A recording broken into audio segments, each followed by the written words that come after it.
વિરાટ દેવી પૂજક સંઘ દ્વારા રથયાત્રાનું આયોજન કરાયું હતું। આ રથયાત્રા પાવાગઢથી મહાકાળી સંકલ્પ રથયાત્રા નીકળી આજરોજ સુરત પહોંચી હતી, જેમાં અનેક ભાવિક ભક્તોએ રથયાત્રાનો લાભ લીધો હતો। વિરાટ દેવી પૂજક સંઘ દ્વારા એક રેલીનું આયોજન કરવામાં આવ્યું હતું। આ રથયાત્રા તારીખ 10 ફેબ્રુઆરીના રોજ પાવાગઢથી નીકળી હતી, 38મા દિવસે સુરત પહોંચી હતી। આ રથયાત્રાનું વરાછા ખાતે ભવ્ય સ્વાગત પણ કરાયું હતું અને સભા કરવામાં આવી હતી। આ રથયાત્રામાં 45 થી 55 હજાર લોકો જોડાયા હતા। વિરાટ દેવી પૂજક સંઘના પ્રમુખ છું। અહીંયા સુરતમાં રથ ક્યાંથી નીકળી છે ને અત્યારે ક્યાંથી પ્રસાદ તમે થશો? અમે આ રથયાત્રા પાવાગઢથી મહાકાળી સંકલ્પ રથયાત્રા લઈને નીકળ્યા છીએ।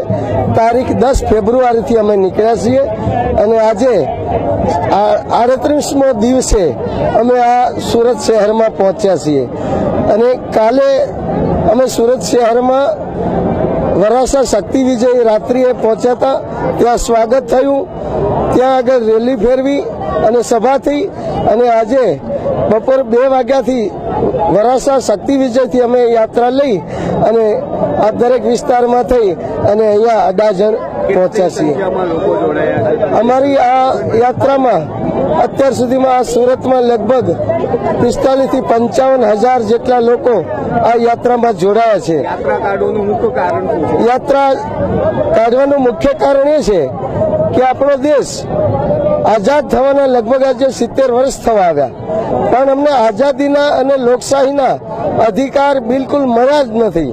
અમને પાયાની કોઈ જરૂરિયાત આ લોકશાહીમાં મળી નથી, જેવી રીતે શિક્ષણમાં કે ધંધાકીય રીતે કે રહેઠાણમાં, અને અમને જો ઓબીસીમાં 27% અનામત આપવામાં આવી છે, પણ આ 44 જ્ઞાતિઓ માટે 27% ઓબીસી અનામત આપવામાં આવી હતી, પણ તેમાં ધીરે ધીરે 147 જ્ઞાતિઓ જે સદ્ધર જ્ઞાતિઓને અંદર સામેલ કર્યા, જેથી કરીને અત્યાર સુધીમાં અમને 1% પણ લાભ મળ્યો નથી।